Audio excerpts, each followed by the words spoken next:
Don't forget to subscribe my channel, Hang Duk Mana.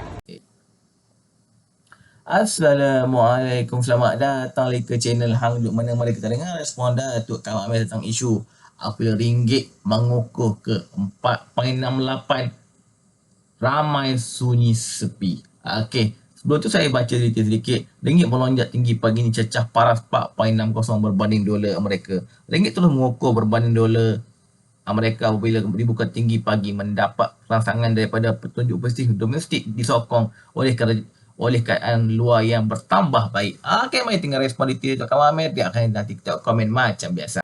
Saya agak tertarik bahawa hari ini nilai mata wang kita sudah pun meningkat kembali. Nilai mata wang ringgit Malaysia berada pada harga RM4.68 untuk $1 Amerika.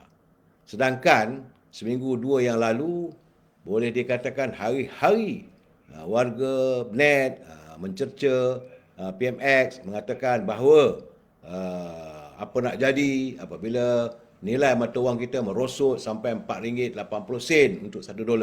Tapi hari ini bila nilai mata wang negara berada pada RM4.68, tak ada pula mengujinya saudara. Itulah dunia saudara. Sebab itu Datuk Seri Anwar Ibrahim menekankan, katanya penyusutan nilai ringgit kita langsung bukanlah satu isu kepada pelabur Australia, pelabur yang datang dari luar negeri. Menurut Perdana Menteri Seri Anwar Ibrahim,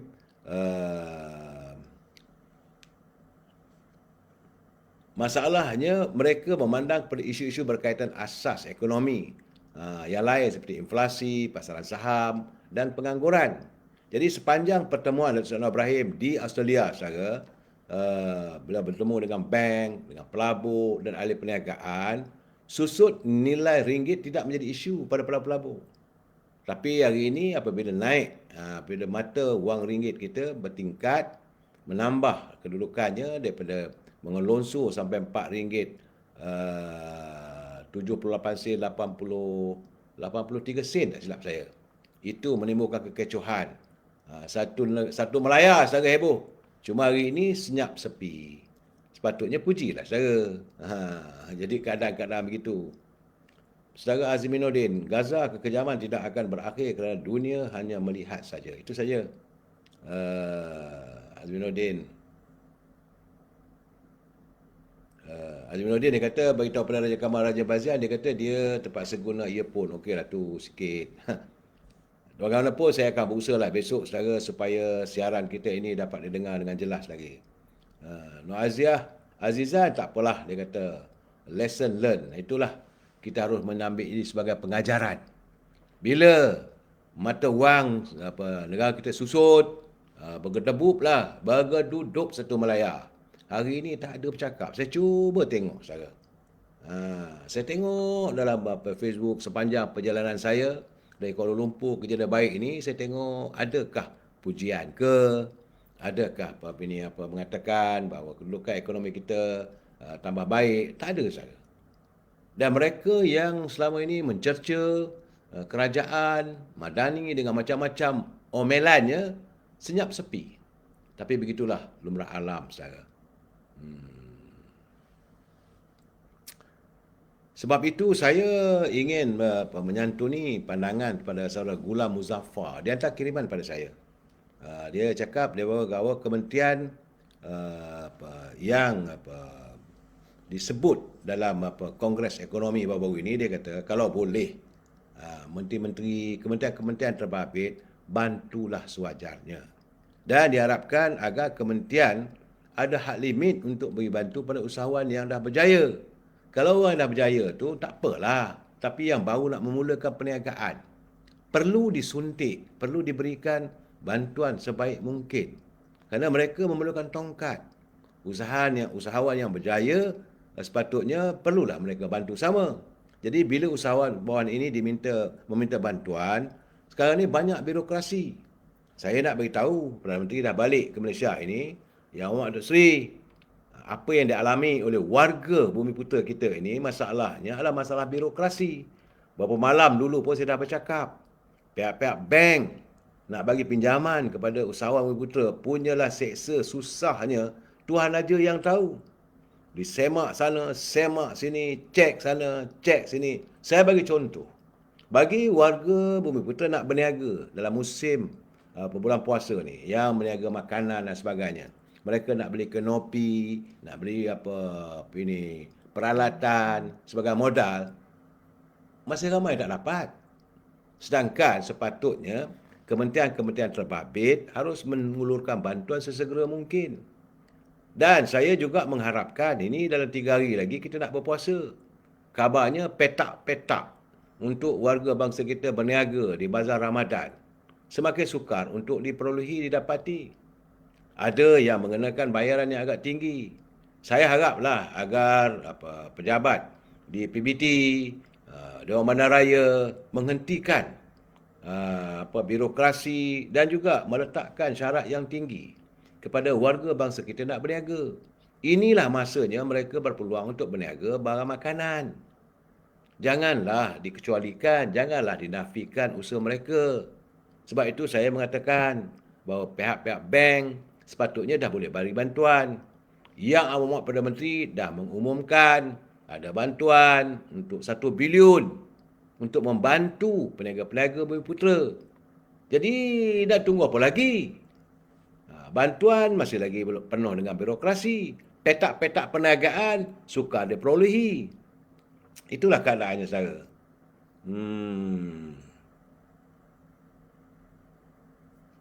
Saya rasalah, saudara, kita mengharapkanlah agar MARA khususnya, tempat-tempat di mana ada pejabat-pejabat MARA, boleh dijadikan tempat untuk pusat jualan Ramadan. Buatlah.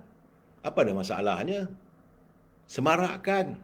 Kita 3 hari lagi, cukup masa. Depan ke ataupun sekitar kawasan-kawasan bazar MARA itu, jadikanlah tempat warga bangsa, saya cakap terus teranglah, saudara, Bumiputera Melayu ni nak berniaga. Mereka nak berniaga kuih muih, mereka nak berniaga segala serunding, mereka nak berniaga kuih-kuih untuk buka puasa. Beri. Jangan dijadikan birokrasi, ini boleh, itu tak boleh. Sepanjang sebulan inilah masanya yang terbaik untuk mereka memulakan perniagaan, untuk memperkenalkan barangan, produk-produk yang penghasilan mereka. Kalau tidak ada rangsangan dari pihak pembuat dasar, tidak ada rangsangan dari pihak pentadbir, terlalu banyak birokrasi untuk mendapatkan petak-petak berniaga, saya rasa inilah yang mengecewakan warga kita. Dalam suasana ekonomi yang begitu tertekan, sepatutnya dilapangkan untuk mereka berniaga, bukan dikincupkan. Lapangkan untuk mereka mendapat pendapatan, bukan dikuncupkan pendapatan mereka. Ini yang paling penting.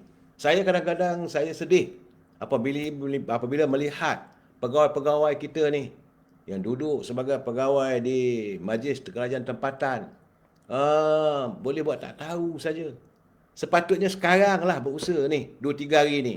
Gemblengkan tenaga. Sepatutnya hari Sabtu, hari Ahad, hari tak bekerja, turun bersama-sama dengan kaki tangan bahagian pokok kuasa dan sediakan ini tapak-tapak untuk berniaga. Biarkan mereka berniaga. Sediakan tapak. Cuma daftarkan untuk memastikan kalau ada kos untuk membersih. Kos pembersihan saya ingat satu malam, macam pasar malam saya. Satu malam RM10, RM20 untuk satu peniaga. Apa ada masalah? Tapi bila dikenakan untuk mendapatkan tapak tu RM500, RM1,000, saya rasa itu modal awal. Sepatutnya kalau RM1,000, mereka boleh gunakan itu sebagai modal pusingan awal. Bukan senang nak beli dia punya kanopi, nak beli payungnya, mejanya, kemudian mula nak berniaga barang-barang tu. Itu keadaannya. Saya haraplah agar saya betul-betul mengharapkan supaya warga kita ni diberi peluang. Ini kita baru habis kongres. Janganlah kongres tinggal kongres. Kena ingat, anda berada di kementerian atau di jabatan yang anda berada sekarang ini adalah atas daripada amanah rakyat. Anda mendapat gaji yang dibayar daripada cukai rakyat. Janganlah kita mengecewakan rakyat. Mereka nak berniaga, berilah mereka peluang. Saya rasa kadang-kadang beginilah yang membuatkan, kadang-kadang terbakar saya tengok 2-3 hari lepas. Tersiar dalam beberapa media sosial tapak-tapak perniagaan untuk disewa. Perlu apa pula ada iklan untuk disewa? Ada pula broker-broker tengah jalan ni. Ini yang membuatkan saya terbakar habis. Menyerap darah saya tengok. Tak sepatutnya perkara itu berlaku. Sewajarnya diiklankan. Peniaga-peniaga di kawasan Taiping disediakan tempat untuk anda di Pasar Ramadan Taiping. Datanglah beramai-ramai. Kita meriahkan musim Ramadan ini. Sepatutnya begitu. Kita sediakan tapak. Majlis Daerah Kota Star menyediakan tapak untuk berniaga di hadapan pasar Pekan Rabu. Apa salahnya? Berunding dengan pihak polis yang menjaga lalu lintas. Pasar Wakaf Cik Ye. Di hadapan Wakaf Cik Ye kita mengadakan pesta Ramadan. Sepatutnya begitu. Bukan nak dapat tapak, boleh dapat, siapa nak sewa tapak boleh hubungi saya. Tu dia, ya Tuhan. Ya Saudara Abdul Hamid kata, bazar Ramadan pihak PBT yang kontrol. Bukan diberikan kepada pihak tertentu yang mengaut keuntungan. Ini yang penting saudara. Saya mintalah untuk permulaan tahun ini, tahun 2024 adalah tahun keceriaan kepada usahawan Bumiputera Melayu untuk nak berniaga. Jangan diletakkan pelbagai syarat kepada mereka. Yang paling penting, mereka ada suntikan kesihatan. Itu penting. Berjumpa dengan pegawai perubatan dan sebagainya, disahkan bahawa badan mereka, tubuh badan mereka sihat, bahawa jualan yang mereka jual itu tidak boleh mendatangkan bahaya untuk kesihatan. Itu yang penting. Yang kedua, tapak-tapak itu supaya mereka tak bergaduh sama sendiri, dikhususkan tapak A1 orang ni, BA2 orang ini. Bukan minta duit. Untuk susunan supaya lebih teratur. Ini saya cakap terus terang saya. Saya lihat macam contohnya pasar Ramadan di Taman Tun Dr. Ismail. Memang mahal nak sewa. Sebab sekarang ni orang ramai nak pergi berkunjung ke situ. Begitu juga dengan tapak Ramadan di Jalan Raja Alang, tapak Ramadan di Keramat, tapak Ramadan di kawasan-kawasan yang popular yang ramai pengunjung. Sepatutnya kita beri galakan. Saya nak tengok nantilah di Kota Damansara tu macam Seksyen 6, Seksyen 4.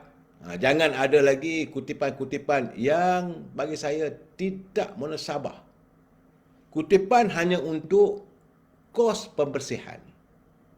Petak-petak itu disediakan supaya mereka berdaftar, supaya tidak bergaduh sama mereka. Itu saja.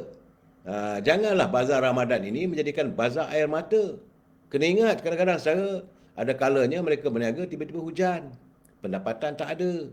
Tapi sewa tapak kena bayar. Ini memanglah saya tak suka sangat-sangat. Saudara, itulah saya mengulas keadaannya, apa yang berlaku sepanjang bulan Ramadan nanti. Okey, ini kita cerita pula tentang politik.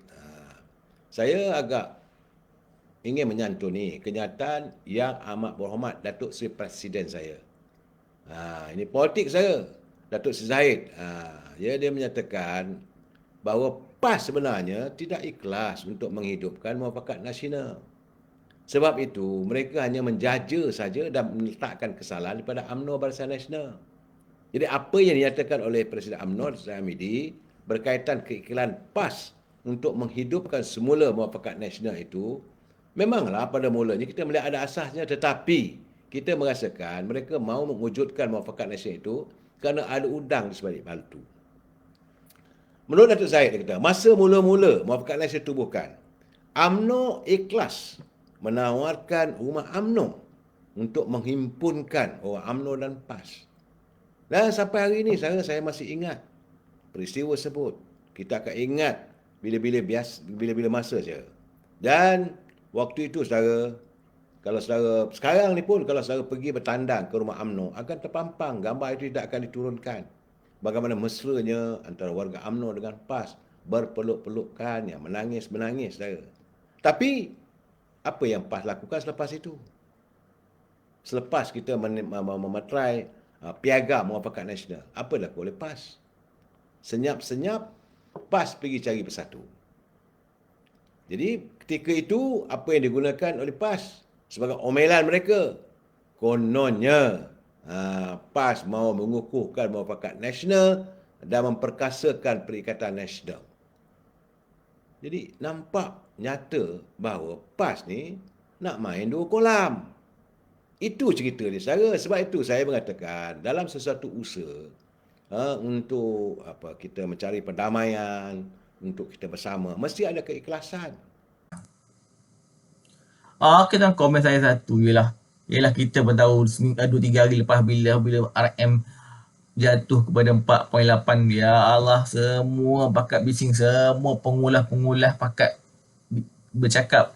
Tapi apabila mengukuh 4.68, tak ada pula siapa-siapa nak komen. Sebelum ni ramai duk update kabut tu lah manusia orang cakap.